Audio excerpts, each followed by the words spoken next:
There's a very interesting thing that I want to share. A person called A. Cressy Morrison, he was the former president of New York Academy of Sciences. He writes an article which is called Why a Scientist Believes in God. And this article was twice published in 1948 and 1960 in the book Reader's Digest, twice.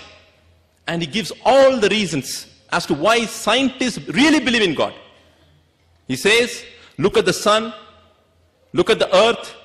If the sun comes closer, we would get burned.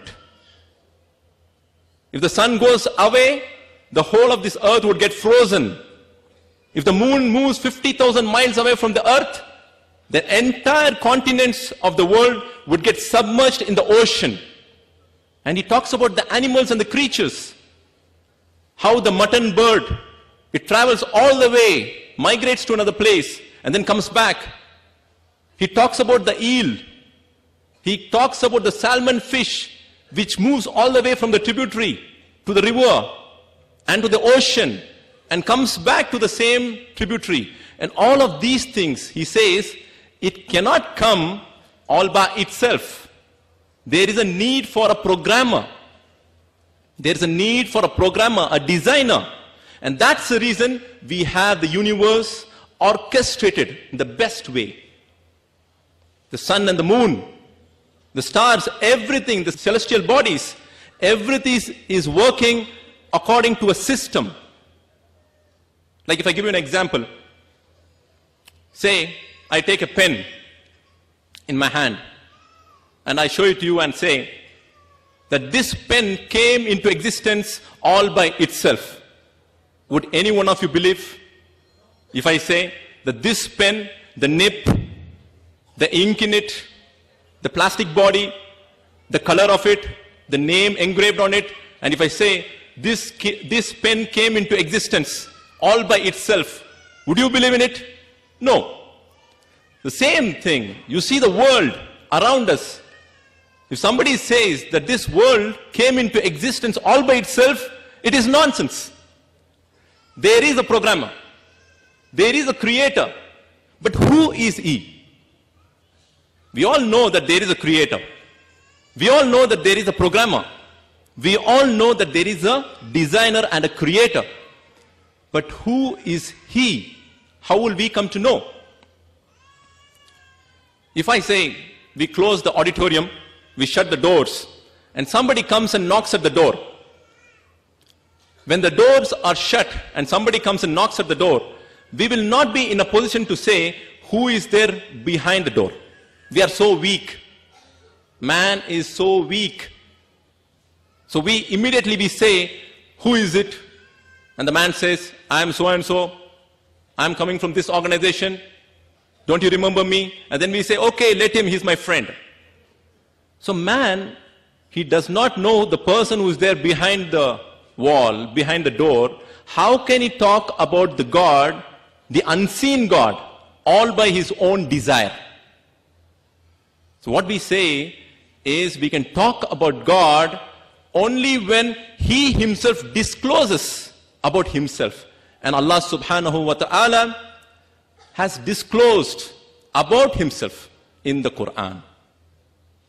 As Allah used to create from the beginning, he created the jinns, he created the angels, and he created mankind. And ever since he started sending the messengers, Adam, Noah, Abraham, Job, Joseph, Abraham, and Moses, Jesus Christ, Prophet Muhammad, peace be upon him, all of them were given guidance and the message from God Almighty. And these were the chosen prophets by God Almighty who came to the people to convey the message about God. As Allah says in the Quran, in Surah An-Nahl, chapter number 16, verse number 36, وَلَقَدْ بَعَثْنَا فِي كُلِّ أُمَّةٍ رَسُولًا أَنِ اعْبُدُوا اللَّهَ وَاجْتَنِبُوا الطَّاغُوتَ. Allah says, to every nation and tribe, Allah has sent a messenger proclaiming that worship Allah and keep away from Taghut. Keep away from false deities. This started from the beginning. Allah created Adam alayhi salam, and He taught Adam alayhi salam the names of everything. He taught Adam alayhi salam, the first man, Adam, the names of everything, and He brought Adam alayhi salam in front of the angels. And He asked Adam alayhi salam to recite the names of everything, the sun, moon, stars, and everything.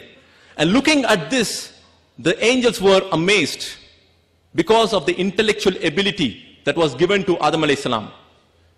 And therefore, Allah subhanahu wa ta'ala says, all of you do sujood to Adam alayhi salam. Prostrate to Adam alayhi salam, the first man. All the angels, they obey Allah's command, except for the jinn, except for Iblis. And Allah says in the Quran, Aba wastakbar. He became amongst the arrogant. Wakana min al-kafirin. And he became amongst the disbelievers. The Satan, he becomes a Satan when he did not obey the commandment of God. So Allah subhanahu wa ta'ala, He sent Satan away from that place. And thereafter, Allah creates Eve out of the rib, one of the rib of Adam alayhi salam, and He makes this couple to stay in the paradise, in the gardens. And Allah commands them, be here, do whatever you want, but do not approach the tree. Don't eat from the tree. But Satan, he goes to them and says, you eat from this tree, you will live forever, you will never die. Hearing to that, Adam alayhi salam and Eve, they would eat from the tree. And when they eat from the tree, they come to know that they have committed a sin. And this is the first sin which man did. So Allah said, I'm going to send you to this world. This world is going to be a test for you. And they were sent to this world, and we are all children of Adam alayhi salam.